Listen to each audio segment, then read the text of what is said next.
How you doing, everybody? Thanks for joining us today for another Rolling Over the Hill right here on the Lift Roll channel. And thanks to all of you for being part of the Lift Roll family. Before we get started, let's thank our sponsors, mobility professionals and urology professionals. They are very good at what they do, and that is providing the best in a variety of durable medical equipment and urology supplies, along with excellent customer service. So if you're in need of a wheelchair, rehab equipment, or catheters, give them a call or check them out on the web. On today's show, we'll be talking with licensed therapist Zack Collie on mental health. We'll also discuss Zack's life as a quad, and you can also check him out on the YouTube channel, Zack's Quad Life with Zack. So please include your questions, comments, and views in the chat, and don't forget to hit that like button. Hello, everyone. My name is Robert Soto. I'm a T12 spinal cord injury from a motorcycle racing accident 52 years ago. Bobby and Chad are away today, so let's get rolling and welcome my co-hosts, Paul and Sean. What's up, Paul? Hey guys, great to be here today. Looking forward to the show as well. Lots of crazy things going on. I ended up getting stuck in my van on Tuesday. I was going to jump into the show on Tuesday, but I got stuck in the van when my van seat decided to cut a wire as I was trying to get out. So that was a bit of a challenge, but I fortunately have a good neighbor and a good daughter who helped me get out eventually. And got the van in the shop. Now it's a matter of how do I get the van home from the shop. That'll be this evening's adventure later on. But no, doing well here. C56 quad for 42 years, I think, something like that. And believe it or not, up here in Saskatchewan, Canada, it is 96.8 degrees today. So Yeah, we're even hotter than Sean is in the desert. Yeah, really. yeah. Really. And yeah, I'm going to be the extra co-host today, Sean. And I am out in the desert. Just moved out here to the Joshua Tree area, and it's 76 out here today. It's beautiful. So I got no complaints about the desert heat today. But next week it's supposed to be like average of 99, I think, all week long. So it'll be a little different. All right. Let's go ahead and let the guest here, Mr. Zack Collie, introduce himself. Hi, everyone. My name is Zack. I am 31 years old. I'm a C4 quadriplegic. I was paralyzed in a diving accident at the beach hitting a sandbar when I was 15 years old. I'll be celebrating my 16th life day on May 31st, which is this coming Sunday. So it's pretty crazy to think my injury was 16 years ago. It feels like a lifetime ago, but it also feels like it just happened. And so I'm excited to be here today and do want to make one quick correction. I am an associate marriage and family therapist. I'm not licensed. So I can't advertise being licensed, so I'm not. So I am an associate, but I still do therapy. Okay. And you did go to school to become that, right? I mean, you did, like, it's been a career you've pursued over time here. Yeah, I got my master's degree in counseling. So that is, my goal is to eventually become licensed. Awesome. Awesome. Right. That is it. For giving the correction. And I guess, I wouldn't have known the difference. I don't think, but that is great to get clarification on. Yeah. Robert, what have you got? Speaking just before we dive into the mental health stuff, Zack, what does it take to get licensed? What other hoops, I guess, do you have to jump through to become a licensed therapist in your practice? Yeah. So in order to become a licensed therapist, you have to get a bachelor's degree and then the master's degree in counseling. And a therapist can be a social worker. It can be someone that's titled marriage and family therapist, or for short, MFT. You can become a therapist with a psychology master's degree. So there's a few little kind of avenues you can take, but you have to complete a master's degree. Once you get that, you start doing your clinical hours, which in order to become a licensed marriage and family therapist, which is the title I am pursuing, you have to get 3,000 hours of direct client contact after you get your degree. And once you get those hours, then you can apply for the big state tests. And then if you pass that, you are officially a licensed therapist. All right. So there's All right. lots of work, lots of schooling to do. Yeah. But I'm almost there. So lots of Right hard on. work that's going to be paid off. Congrats on Any that, for idea sure. how many hours you got left of your 3,000? I'm about, I think I'm close to 2,400 hours. Oh wow. Oh, So well the over goal half. is, the hope is to finish my hours by the end of this year and then apply for the test early next year. Good deal. Very Awesome. cool. Congratulations, Yeah. man. That's really cool. Thank you. You're on the home stretch for that, eh? Yes. Very excited. I remember first starting out and just looking at those low hours and being like, man, this is going to take forever to do. Yeah. And Yeah. now I'm almost there. I can see the light. Good stuff. That's good stuff. So let's get started with the mental health piece. And I'll start off with this question. Zach, what is mental health? Nice. Man, that is a good question. So mental health is any type of, I would say, struggle that you are dealing with, that is in your head, that is impacting your daily functioning, outlook on life. And I think over the years, it's gotten a lot more popular. I feel like when I was first injured, therapy wasn't really something that was offered to me as a resource. I remember being asked if I wanted to go to therapy and just kind of feeling like, it was hard for me to want to go to a therapist that couldn't understand what I was going through.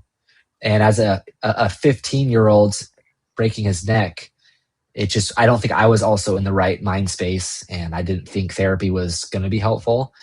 And as the years have gone on later, I think therapy is becoming more of a less taboo thing and being more accepted by society as something to do that can be very beneficial for individuals that are struggling with mental health or injuries and diagnosis.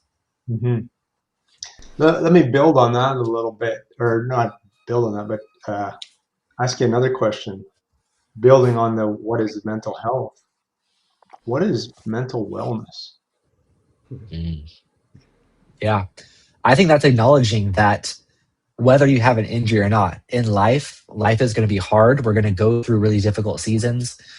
There's going to be times when we go through things that we just can't do on our own, and that we need to be okay asking for help. And I think that's something a lot of people struggle with is, asking for help kind of feels weird. It's uncomfortable. It may make you feel weak. I know for me, as a guy, that was something that was very hard for me growing up, is like, I like to do things on my own. That was how I built my identity, was doing things on my own and not having to ask for help. But that mindset has completely shifted and changed over the years. And I've realized there are going to be times where I need to lean on other people and to ask for help, and kind of knowing my own limitations, and viewing asking for help as a strength, not something to be ashamed about, and taking care of myself. Self-care is huge. Doing things that I enjoy doing, making time for that instead of constantly just running myself, overloading myself, running myself to the ground, thinking I can handle everything on my own. Yeah, that's a good point. I understand that piece, because I know for me, I've been in the chair a long time and I've worked and all that stuff. And I think, I've never really paid much attention to the mental health aspect. I know at the beginning when I got hurt, there was a psychologist on the staff, the medical staff, and, they talked to you a little bit, but they said, okay, if you need me, I'm here. I was 19 years old. I didn't need anybody's help. That was my whole mindset there. So now as I'm getting older and gone through all these years of the ups and downs, and, retired now for the last 9 years, I think I'm, dealing more with the aging piece, because now I'm going through that transition where I actually see and feel my decline. And so sometimes that kind of plays plays in my head. But the thing is I've always allowed myself, we all have the good days and bad days, the cliche, no matter if you're disabled or not. But for me, I think I've kind of learned to allow myself that downtime when I'm feeling kind of just shitty, and uh, you get that out of me, and then move on that morning, make sure it doesn't ruin my rest of my day or anything like that. Mhm. So I think I kind of do that, or sometimes I don't know if I'm just fooling myself. Am I just putting on that mask, and say, hey, yeah, everything's fine and dandy. And, this morning I was falling apart or just was so frustrated, where you just got to vent to yourself or whatever. So is that something that is going to be a continuous thing for people that are new injuries? And because I know you nailed it right now. I'm having issues because now I'm starting to need help. And it's not that easy Yeah. for me, and I'm pretty anal about stuff. So if people are doing something for me, it's got to, I'm thankful that they're there, and blessed that I have people that can help me. But I'm so weird about the way it's done. It gets done, and it gets done the right way, but it's not my way. So I'm just kind of dealing with a lot of stuff like that. But Yeah, no, Nobody. I think you bring a lot of really good points. I know for me, when I was first injured, one of the hardest things was accepting help from others. And like you kind of said, I like things done my way, and I had to just accept things being done by others, but them doing it their way. yeah, And I think just the whole acceptance piece was very hard for me in the beginning. It sounds like you're experiencing it a little later in life, but it's kind of something you just have to work through. And yeah, what a lot of people do, is I think it's great that you are learning to um, how do I say this? Talk those struggles out. I think a lot of people just bottle these feelings up, and that is very unhealthy to do because eventually that bottle is just going to explode and everything's going to come bursting out. So I think if you're yeah. able to work on those things and talk them out as they come up instead of just pushing them away, ignoring them, or pretending they're not there, that's going to help a lot in the long run versus acting like it's not a problem, but it's going to be tearing you apart inside. Yeah, yeah, I agree with that. Now, what about people that do mask it, are there in some form of denial? And I mean, like you said, it just be bottled up. So, I mean, it's that important to get that out, to talk to somebody, even if you just talk to yourself, or, how important is that? Mhm. You know, I've learned a lot too, just in my years of going to therapy and being a therapist and working with clients. Just the release a lot of them get, even myself, just talking about the things I'm struggling with. There's something in that where clients leave sessions, or I would leave a therapy session just feeling lighter after talking about what I'm struggling Yeah, with, even though talking didn't fix my actual problem. But I think there yeah, was because a release. There's a release that comes with just getting that stuff off your chest. yeah. So just that venting, Yeah, so to listen speak, to. right? Yeah, Mhm. I yeah, was going to mention that that's one thing for me personally. I think I'm starting to finally try to deal with in my own mental health is I've always been somebody that uh, projected positivity, especially like in public places, out, anywhere like around people. I always tried to have a smile on my face, be, be positive, be happy, not be like a downer, bummer, um, like in any type of public forum. But then when I'm on my own or with like the people closest to me, sometimes, like I let out I'm more down and I'm frustrated. And I have had issues, I think, through my like 22 years now of injury of trying to like figure out how to do that and manage it and really actually truly address my mental health. So that's where I'm at now is trying to look a little bit deeper and see what of those things like yeah. it really are bothering me and affecting me and like a deeper level and not just always projecting the positivity that is sometimes false positivity. Um, Mhm. so I yeah, think I think it's the masks we wear, right? the So mask. Hmm. everybody wears a different mask in front of different people. So when you're with the ones that are you're closest to, at least this is for me. When I'm with the ones that I'm closest to, I feel safe. So I can take some of those masks off and, perhaps really feel what I'm feeling or let out what I'm feeling. And it's the ones that are closest, or the ones that are closest to me are the ones that often get the brunt of the frustrations I may be feeling or going through. But if I'm in public, like you say, you put on that mask, you're very positive, and you try to be upbeat and show. And no, I Yeah. believe that happens with everyone. And it's how you kind of deal with that. And I think that's where therapy comes into play, because Mhm. therapy is supposed to be a safe space for you Mhm. to let all of that crap out. You can say Yeah. what you want to say, and you're not going to be judged. No one else is going to hear it. There's confidentiality. It's just you and the therapist. And that's where you can just you can take off all of those masks and just let all of that stuff out. And Yeah. that essentially is the purpose of therapy. Yeah. Right, because it gives you that free space where there's no judgment, nothing. You can completely open, that nobody in your life is going to hear this and judge you later, or tell other people your issues and stuff. And the other thing I've been mentioning, I'm trying to actually look for.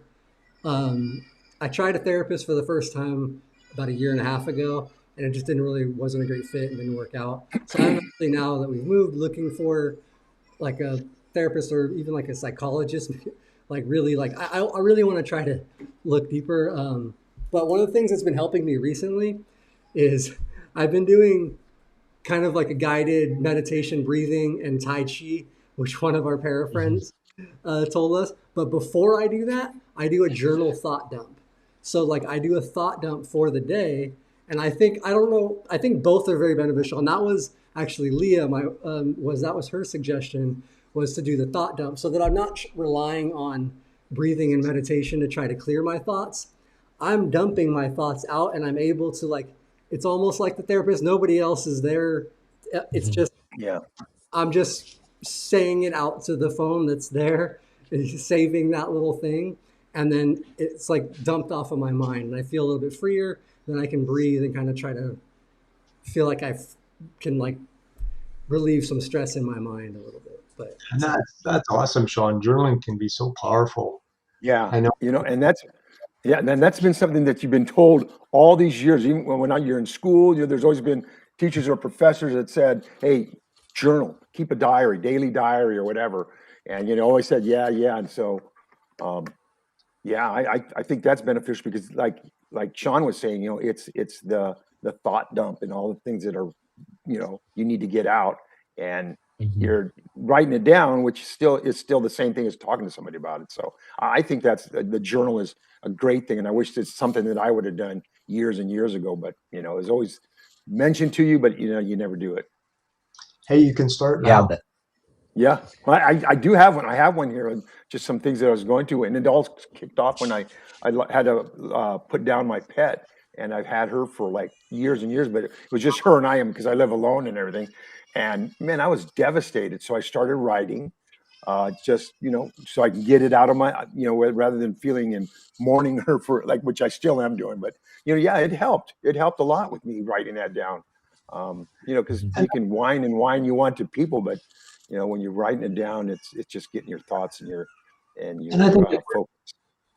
it works different for different people too. Like with the recent passing of my wife, my one daughter, she started journaling. She started talking to her mom through the journal, and Yeah, that's been cool. really good for her. My other daughter, she's like, nah, I don't want to do that. But that's okay, and that's fine. It's different techniques and tools and strategies work different for different people, right? And I think Say, that, I yeah, was go going to ahead. say too, same as a therapist, Sean, kind of going back to your question or not your question, but your comment when you said you tried a therapist before and it didn't really fit. Not every therapist is a right fit for you. And I think there's good therapists out there and there's not good therapists. So I would encourage anyone that has tried therapy one time and didn't have a good experience or hasn't tried therapy before, try a few different therapists, because having one that you connect with is going to make all the difference. It's kind of like when you have a good teacher, they're going to teach the subject really well. You're going to learn more, and not every therapist is going to be the right match for you. And I love that, you're doing journaling and meditation. That's kind of that's under the umbrella of what we call mindfulness. And one thing that I think is great to add to journaling, I love, thought dumping, but also adding in an aspect of writing down things you're grateful for. I think practicing gratitude is huge in all aspects of your life. Because for me, I think one of the biggest things that's helped me is just thinking about the things that I'm still grateful for despite my circumstances. And science literally says that the more you practice gratitude, it will rewire your brain. It'll change the way you think. And instead of your mind focusing on all the things that you wish you had or your anxieties, you're going to find yourself thinking more about, what, even though I'm still going through these things, there's lots of things in my life that I'm still happy that I have. Yeah. That's great. Yeah. What are your guys' thoughts on, so if we think about injuries and the spinal cord injury as a catastrophic type of circumstance, the idea of adjustment versus acceptance when dealing with a spinal cord injury? Now, I've had this chat with a few of my friends, this idea of adjustment versus acceptance as we move through this new life. Are they synonymous though? I mean, really, doesn't one go with the other in a sense? I get it, Yeah, because I think for me, because I was younger and I was a para and I was still doing a lot, still do a lot. I was walking on crutches and stuff like that. But as I got older, but I don't know if and when I accepted it and just moved on, because it's still everyday challenges, no matter what it is. You wake up in the morning, you don't know what to expect. Sometimes you wake up feeling really good, sometimes you're just kind of sluggish or whatever. You got to get started. But I don't know, that's kind of hard to, because I know they always have the 5 stages of grief and all that stuff. But I tried to, once I started learning a little bit about that, and that's only been in recent years. I don't really know what pieces I went through or how it happened or anything, or at least I don't remember. So, I mean, I don't know. Like I said, the thing that I'm dealing mostly with is just my disability and aging crossing paths. And it's not so much with the wheelchair anymore. It's just the age aspect. Yeah. Yeah. It's funny that question made me think of, there's this motto that I've lived my life by pretty much since my injury, and it's improvise, adapt, and overcome. Yeah, that's it, man. And I think that kind of embodies that. From your teacher. That's from your school teachers. Yeah, watch that video. That was awesome. I just kept saying it man. over and And that, I heard those words maybe a year after my accident. I was sitting in my history class, and I don't even know the context my history teacher said that, but those words just burned into my brain. And man, I still think about those to this day. Yeah, I think because awesome. I know, because my mottos have been like, well, whatever it takes, and you'll figure it out. And that's kind of how I've been living all along. Sometimes you got to push yourself a little harder than other times, but I get it. And like I said, I never really paid much attention to mental health, and but I think I've been kind of just dealing with all these years. It's just that I've, like you said, what, improvise, adapt, and overcome. That's kind of been the process. Mm-hmm. I think it's also important that when you're going through some kind of a circumstance, that you be kind to yourself and patient with yourself. You don't always have to put on that brave face and that, well, I'll call it a mask if you want to call it a mask or whatever, but every day is not going to be a good day. And that's okay. You push through it and you move on, right? Yep. And you lean on people, whether it's, therapy is an awesome tool, friends, family, you lean on people and work through it, whatever that looks like. Yeah, sometimes we tell ourselves that we always have to have it together, and it's okay to not be okay. Yeah, it's okay to not be okay. Exactly, perfectly said. Yeah. Yeah, and I know that, and I've said that plenty of times too. But I do find myself sometimes feeling it. Sometimes it's hard for me to do it in practice, where like I'm having a hard day. Yeah. Like it depends on the day too. Like you said, some days you're having a hard day, but you have a little bit still of a positive mindset, and you know you're going to push through. And there's things. Some days I'll feel like I am. Like there's just no hope, you know. Like, but And I, do still recognize that I just have to push a little farther, go a little longer, and like things will change. The mindset will change. You know, like hope, light will open up. Like, you know, it does change. So. and I think what you said earlier, Zach, that idea of when you have a day like that, practice that gratitude piece, and it could be something really small, you know. And for me Yeah, right now, it's the nice weather, which I haven't had for a really long time, and that piece has really changed my outlook. Sorry, go ahead, Zach. no, I was just gonna say, I'm glad you brought that up, because I think sometimes people think when you say think about things you're grateful for, it has to be like these big crazy things, but it can just be that the sun is out today, or that I drank a really good coffee this morning, or I had a good BM. Like it doesn't have to be things that are crazy. Sometimes it's the little things that end up being the most impactful. Yeah, and you often forget about those. Mm-hmm. There's a question. First, I'd like to say thank you to Teresa for the Thank you. donation. That was awesome. Thank you so much. Super I've chat. got a really good question there, Zach. Talking about this idea of killing yourself or dying, that if you, what's it say, if you talk to a healthcare provider, if you say that, you want to kill yourself, they have to legally put that in your records. Is that the same with a therapist? Do you know? Yeah, that's a really good question. So with therapy, there's confidentiality, right? So the things that you share with us stay private. And that's kind of where that safe space comes into play.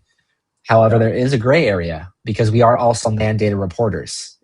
If we hear that there's any type of abuse going on, if we hear that you are a danger to yourself or someone else, it is our ethical and legal responsibility to report that. Now, again, with that, there is a gray area. If you come in and you say, I'm having thoughts of harming myself, I'm thinking life may be easier if I wasn't here, but I'm not really sure that I want to do that. I don't know how I would do that. I don't have a plan. As a therapist would explore more of that. And my supervisor kind of taught me that if the client is an immediate threat or harm to themselves or someone else, then confidentiality needs to be broken. But if they talk about that conversation of having dark thoughts, and that's really it, then confidentiality doesn't need to be broken. It's a tricky area, absolutely. But just because someone shares thoughts of not wanting to live or being in a very dark place does not mean the therapist has to break confidentiality. Yeah. And I wonder if it's different by state, because what you just described, where I am, the province I'm in Canada, it's the exact same rules here for that. If they're in harm of hurting or injuring themselves or somebody else, it needs to be reported. But if they are safe, and if you're, like you say, a trained, licensed individual, and you can make that determination that they're safe, then it doesn't need to be reported. So yeah, and I can see why people would be hesitant to share certain thoughts, because they may be worried about the repercussions. And unfortunately, that's just that's kind of how it is. And then it's up to the therapist to determine whether or not it's a high risk level or it's more low risk, and you just need to continue to assess and check in with that client. Yeah. And that's actually when I did do the therapy for the period I did it. That was one thing that actually the every session was actually started with asking me about if I had any thoughts about harming myself or any or others, um, like in and that's how I don't know we started. But then after that, if I did mention any suicidal ideation, any thoughts of like that, it was known that it was like I had already stated and said like that was I'm not having any actual thoughts of harming or doing anything, but these are just thoughts. Like you have the ideation of, but no plans, no thoughts, anything like that. So that was been my experience as well. So And the thing too is, if you go to a therapist, like let's say from the very beginning of your injury, you first start seeing a therapist, you're into your injury 1 to 2 years or 1 year, whatever, and your thoughts are going to be different about how you're feeling that at that time, because I know a lot of people that I bumped into that didn't want to live once they were a spinal cord injury and all that stuff. So, and then that, as you get older, is it still a seed in your system, or does that work out of your mental thoughts and all that stuff? Because I like I said, in the negative aspect, I'm not a negative person. I try not to be and all that. So with the injury being early, and let's say you see a therapist and your whole thought process and how you feel is different than when 10, 15 years down the road. So is that valid? I think for some people, I think for most people, from my experience, most people, I think it is. And then you go back to that adjustment versus acceptance. Like it was a supervisor I had one time who had a spinal cord injury, and they said they adjusted to their situation, they adjusted to their disability, but they never truly accepted it. And I reflecting back on that, I mean, I was in my 20s when I worked for this person. Reflecting back on that, I don't think they were a happy person. I don't think they were ever really comfortable with who they were. Yeah, and I think it's different for everyone. My experience was a lot different because I was injured early compared to someone that maybe was injured later in life that already had a career, maybe had a family, and then they can no longer do that career anymore. I've talked with people that's what their injury was like for them. For me, my injury definitely was hard, and I'm not taking away the difficulty and the trauma that came with it, but I didn't really have my life planned out at that point. So my injury did interfere, but it also didn't take away I wasn't doing a dream career. I didn't have a family yet. I wasn't married. It didn't interfere with any relationships or a marriage. So it's interesting to bring that up because I think depending on the age and injury happens will impact that person differently. And everybody, right? Every personality is different. So yeah. The chat's talking about MAID, which is something in Canada here, and I think that's a whole different topic, and it's a very heated topic in Canada too. Medical assistance in dying, and it's legal in Canada. And I know more than a couple people that have used it, and it's Wow. I don't know. It's not there. There might be a place for it in some situations, but I think it needs a lot more regulation around it than what they currently have. it does seem like it. Yeah, that's something else. Yeah. But wow, that is crazy. I actually didn't realize that they had that in Canada. Yeah, I know. Off the top of my head, I know two people that had spinal cord injuries that used it. Wow. Oh wow. Yeah. Wow. I is remember there was great. this movie that came out many years ago called Me Before You. I don't know if anyone has seen that movie, I haven't but seen it. it was about a guy with a spinal cord injury, um, a wealthy guy, and he ends up getting this caregiver that falls in love with him, and it's kind Yeah. of like this story, and it seems like it's going in a very positive, happy way. And spoiler alert, at the Yeah. end, he decides to to die. Wow. Yeah. I remember that movie now. I do remember that. I remember it being very controversial in the CI community. Yeah. No, that is a very controversial thing, and I'm sure there are a lot of people that do really struggle with that and the acceptance. And yeah, I mean, I wouldn't know what to say. You know, obviously, like seeking help is the best thing to try to do. And community, somebody to talk to, somebody that you can. But yeah, that is really a scary thing. I have one other question too. I wanted to ask Zach some other, personal questions on his journey and why he got into the mental health. But I did want to make sure to ask this one question from we had on Tuesday from the chat.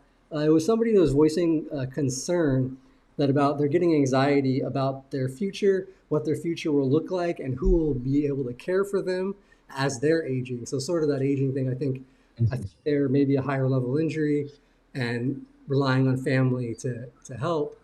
So they're worried about what their future can look like, um, and the anxieties of it.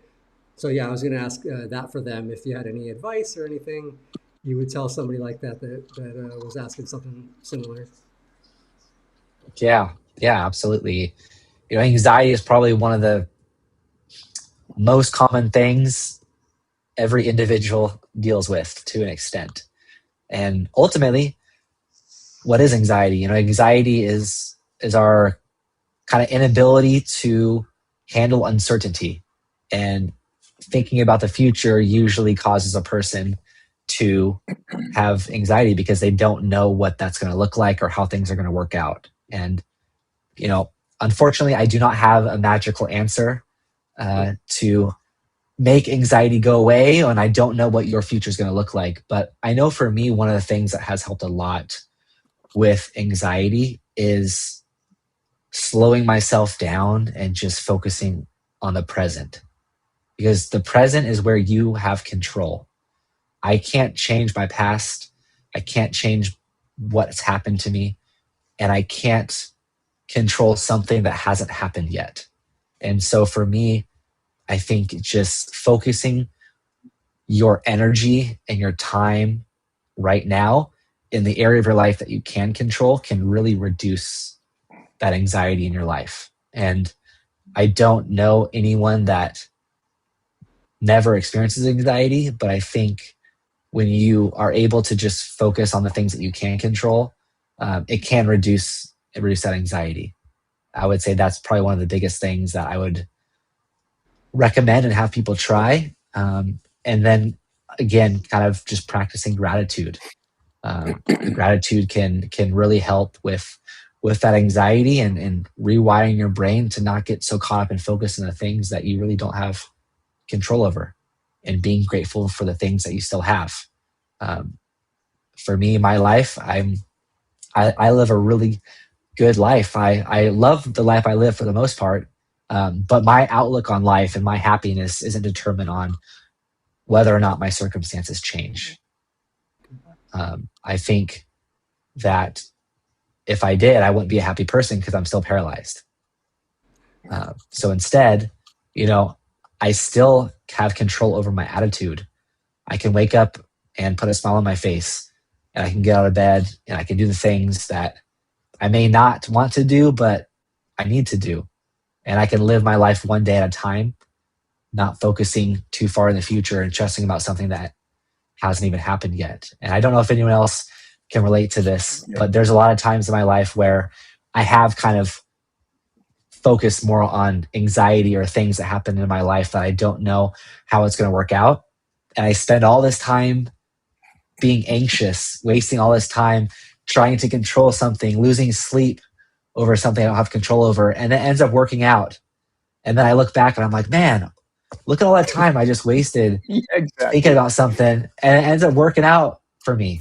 So Yeah. Yeah. it's kind of interesting. I've had moments like that, and it's interesting to kind of look back and reflect on. Um, but Well there's said. no magical, yeah, Yeah. thing Well, I because feel like will take. it's most like too when you wake up in the middle of the night. You got all these. I mean, you fall asleep and then you wake up and then all of a sudden your brain is clicking with the stuff that really you haven't really thought much of, but you all of a sudden it's coming up in that, and then that gives you the anxiety, and you can't go back to sleep, and you wake up the next day. It's kind of like with a lack of sleep hangover type thing. But yeah, I see that because I think I get a lot of anxiety nowadays where I never used to. I had a job for many years that was just a high stress uh, job. And the stress wasn't bad then because it was almost like a joyful stress. It was what motivated me and all that. Now I stress on just in the minor things, and it's a stress. I'm a stress tab on that. So it's funny because I do realize that, and I don't know if it's just been in me all these years, or it's just as I get older, I have other things to kind of like realizations with as I get older and losing friends and stuff like that. Because I'm 72, so I'm lost a few friends, and they were good people and all that, but. So I don't know. I'm just curious because, like I said, I carry a little more anxiety nowadays. Yeah, and I think, I mean, anxiety is a part of life. There's also there's good anxiety and then there's bad anxiety. And Mhm. I think it's okay to like normalize having anxiety, but how much is it affecting you? How much is it Yeah, impacting your daily life, your functioning, your sleep? Because it can go into that bad direction. Um, yeah, and I see a quick comment by the Angry Quad asking if I would um, not take a cure if it were available.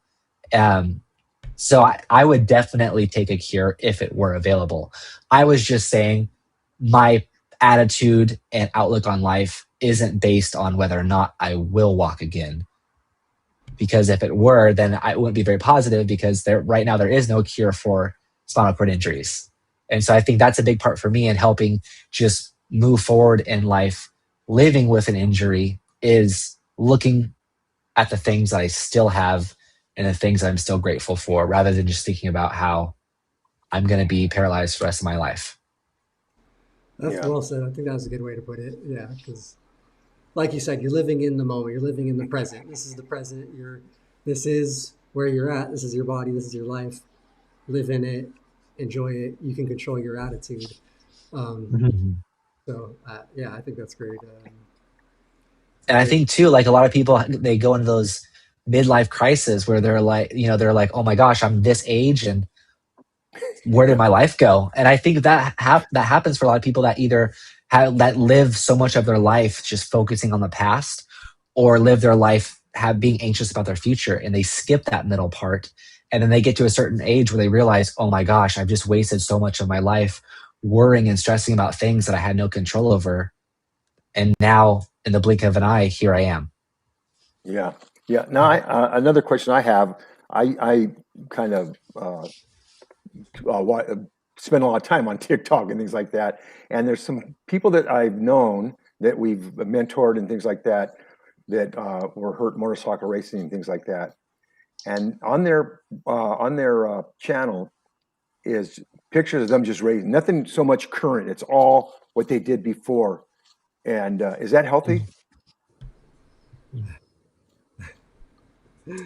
I would say it depends on the person, Yeah, because it's because I different. mean, Like it could be unhealthy, and because it could be just reminding them about the life they used to have, and all they're going to be thinking about is, I wish I could do this and I can't. Or it could just be them reminiscing on previous positive experiences in their life. I don't know. Yeah, okay, I think if in my opinion of that, just in my, and I am just a guy, like I have no training experience, anything. I would say that because I've known several people, like you said, Robert, I've known a lot of people on social media, and all they post or show is all the previous stuff from yeah, pre-injury, things like yeah, that. I think sometimes they are a little bit stuck on that and too much wanting to go back to that. And I don't think there's anything wrong with looking at old stuff and reminiscing and telling Yeah, stories, talking yeah. to your friends, looking at your old stuff. But if all you're currently doing, to me, it feels like that would be you're a little bit stuck. I would feel Mhm. stuck at least in that, and I feel like that just makes it you more depressed because you're constantly thinking about it and looking and trying to relive it in your head.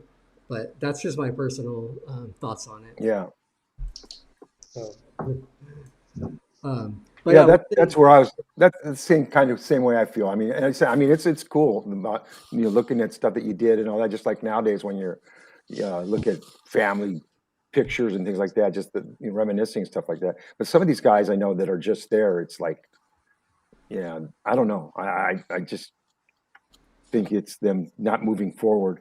I get it. You can still, because if you look at their channels, it's not a blend of being in the chair and all that. It's all previous footage of them, riding bikes and stuff like that. So I just wasn't sure about, how to take that. But I felt it was like something like how you can't change the past, you can't prepare, or you can't change anything that you think might happen in the future. It's all for the present. So that's kind of like what I was kind of basing that question on. yeah, Been a few comments, and I know Teresa also made one about pain, and I know a few other people did as well.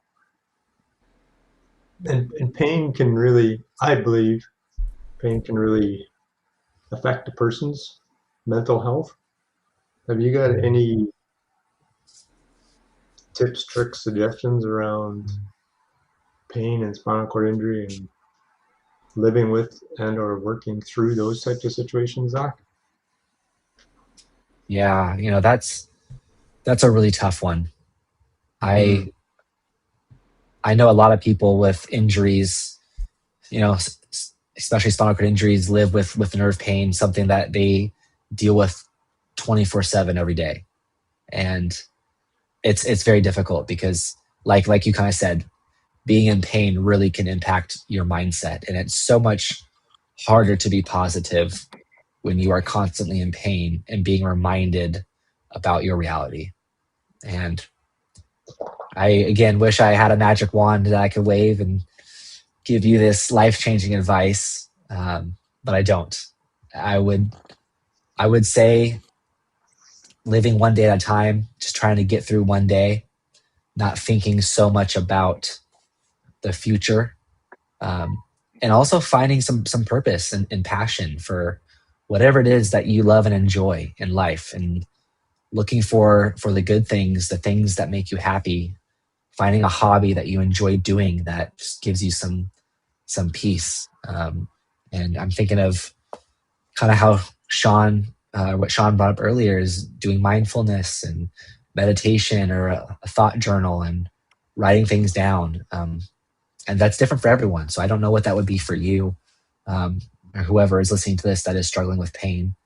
But try to just focusing on one day at a time, finding something that you love and enjoy doing, finding the beauty in life still. Um, that would be a starting place. Having recently started to experience some pain because I lived quite pain free for many of my spinal cord injury years, but not so much anymore. It really does change you. And what I notice is that the days when the pain is less, it changes my energy levels, it changes my attitudes. Yeah. Um, but finding that place, whether that's positioning or meditation of some kind, or some place where you can be to try to reduce that level of pain, that, or yeah, I don't know, that helps me. Pain is a tricky thing. um Mhm. you know yeah, I didn't Yeah, even and know I where to go. think, I didn't know where to go with that one. yeah, that's a tough question. I will say, but one other little comment I would like to make, and again, it's not going to take the pain away, but you're going to have better days and you're going to have more difficult days. And I think in those better days is just being more mindful of it being a better day, and just rolling with it and enjoying that day, And on the hard days, reminding yourself that not every day is going to be like this.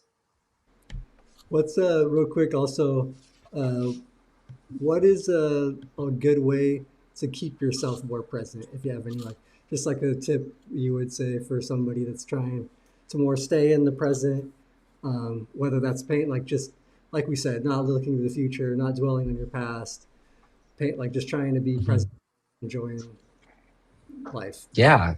Yeah. Great question. I think, again, going back to some mindfulness stuff is journaling how you're feeling that day, writing down the things that you're grateful for that day, taking your days one day at a time, just really slowing down. We live our world, our society is such fast pace that I think we skip over a lot of things in our life that we just kind of miss, whether it's going outside and just enjoying that sun on your skin, or listening to the birds chirping, or just seeing animals play and having a good time. I think really just kind of slowing down, and again, doing things that you love.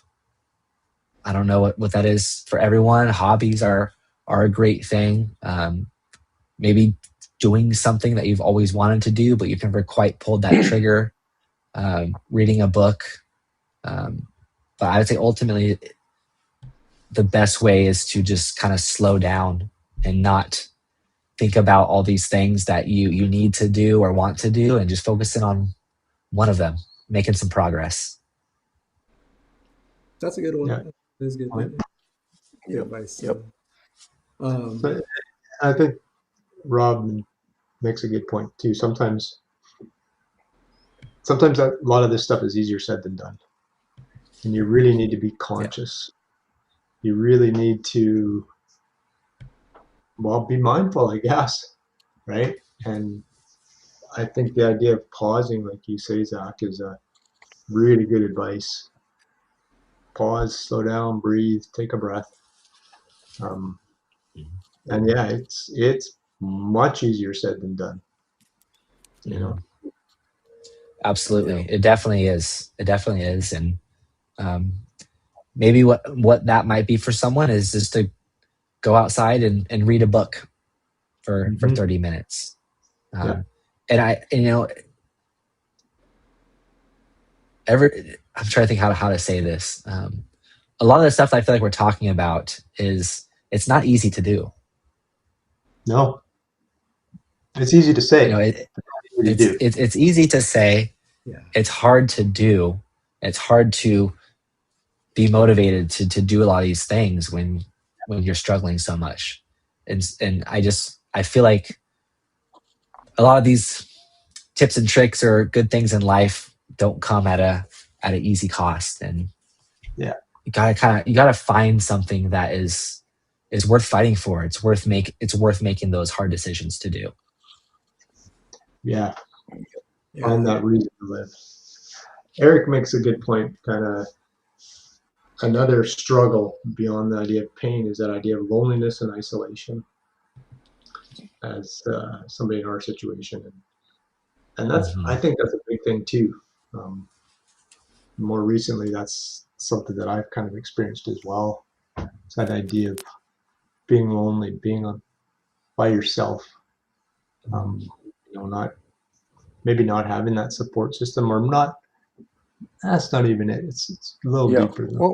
Well, because being alone doesn't necessarily mean you're lonely. That's right. Exactly. Yeah.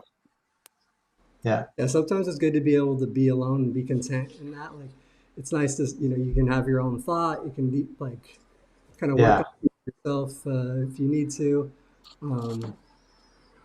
And then being with others doesn't necessarily mean that you're not lonely. Yeah. All right. There's a Right. Yeah, I wanted to ask Zach too before we finish, because we are getting to the end of the hour real quick. One of the questions I had for you, just like a more personal thing, is what kind of made you first want to get into mental health and, like trying to help others, not just addressing your own mental health? What was there anything that made you decide that? It was just something that kind of clicked one day? Curious. Yeah. No, I love that question. And I will say this right off the bat. there's no way in heck I would have ever become a therapist if my injury didn't happen. Okay. One of the things that I've realized after my injury that I think my injury taught me was the importance of being of service to others. And after my injury, I knew that whatever I did later in life as a career, I wanted to help other people.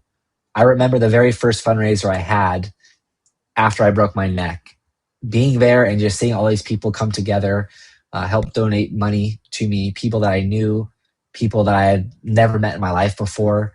Uh, it it made me feel really good. It kind of gave me hope having all this support. And I realized that I wanted to try to be able to give other people a small taste of that. I had no idea how I was going to do that. It took many years for me to figure that out. But I just knew whatever I ended up doing in the future, I just wanted to impact other people, give people some hope, try to inspire them, try to motivate them. And eventually, when I was in college and I do my bachelor's, I had this light bulb moment of, oh my gosh, I could be a therapist or a counselor, because one of my professors was a part-time teacher and a part-time therapist. And so that was kind of like my light bulb moment. But then right after that light bulb moment, my other thought was like, I have a spinal cord injury. I don't know if I can listen to other people, other able-bodied people complaining about these little life things when I can't even wipe my own butt and shower myself. So, but as time went on, that changed because I realized, you know what? That is something you can do independently. You still have your brain and you have your voice. And that's a way for you to impact and give others hope. And it's a career. It's something you can make enough money to do to support yourself. And so I kind of realized, you know what? I want to pursue this path. Let's see what happens. If it's going to work out, it'll work out. If it's meant to be, if it's not going to work out. And thankfully it has. And it's helped me grow so much as a person as well. And I think I'm also in a very unique position now, having a spinal cord injury and the training of being a mental health therapist, where I can also work with this population that is very near and dear to my heart. And so I'm very lucky and blessed to be in the position I am. And I do individual counseling, and I also run a spinal cord injury therapy group, Okay. where I get to work with individuals with spinal cord injuries who are either newly injured or they've been injured for a while that are just struggling, where they know that I also can understand to a certain extent what they're struggling with, because I have an injury myself. So that's something that I love doing. And I feel like I'm in a very unique position because of my circumstances.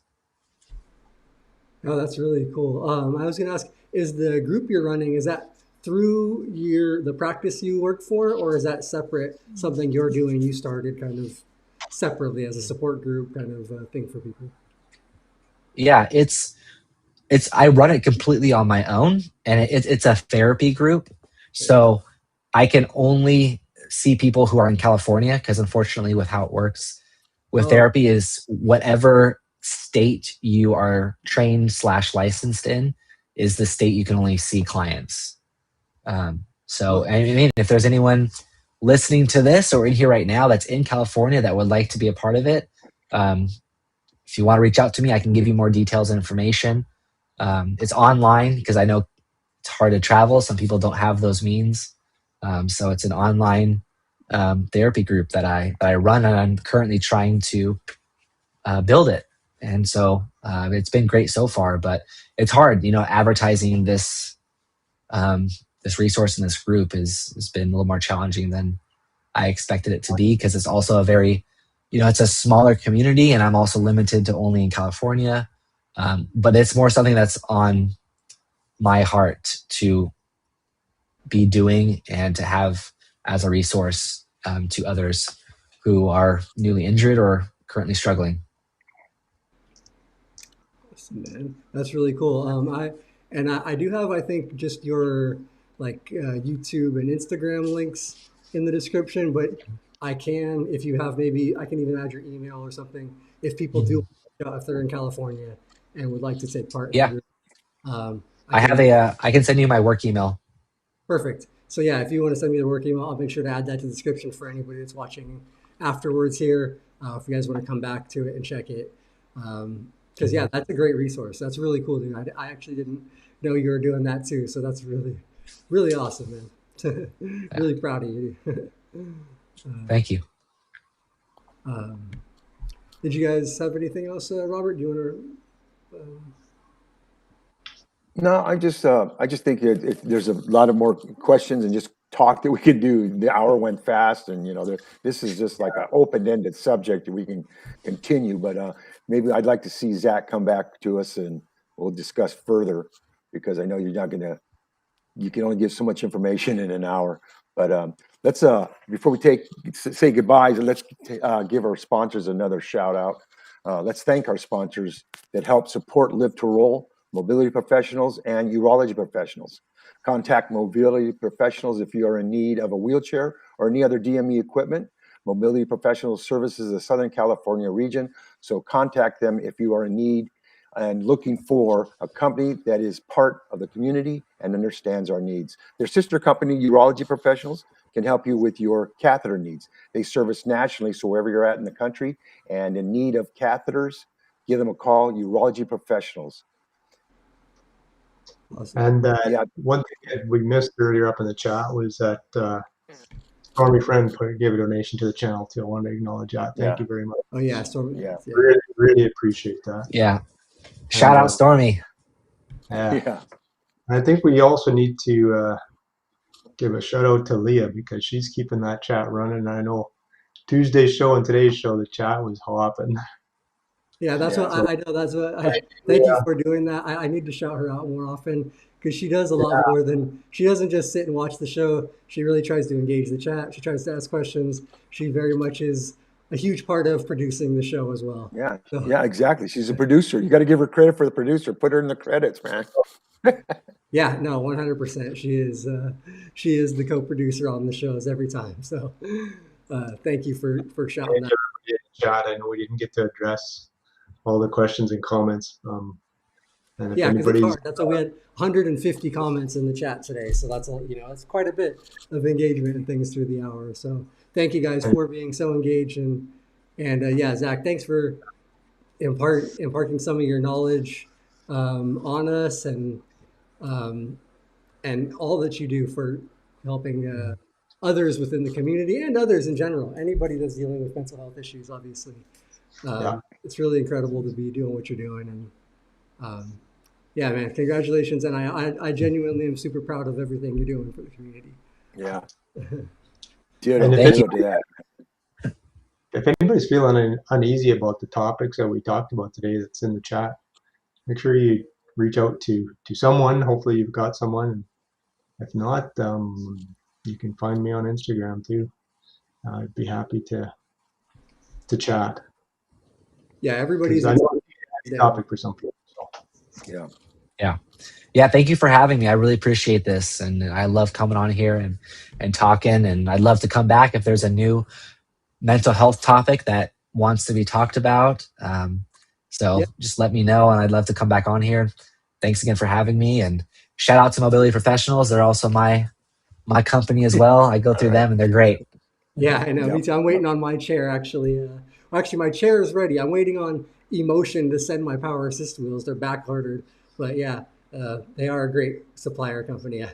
Don't just use them as a sponsor. They're legitimately we use them. So wish I could too. But yeah, so we do appreciate them. And thanks again, Zach. Thank you, everybody that was watching, engaging. I hope you did bring some benefit. If you had any questions, like we were saying, Paul was just saying, reach out. Our Instagrams are all in the chat as well. I mean, in the description, as well as Zach, so you can reach out directly to anybody. And yeah, we'll be back next Tuesday for another live Live to Roll show.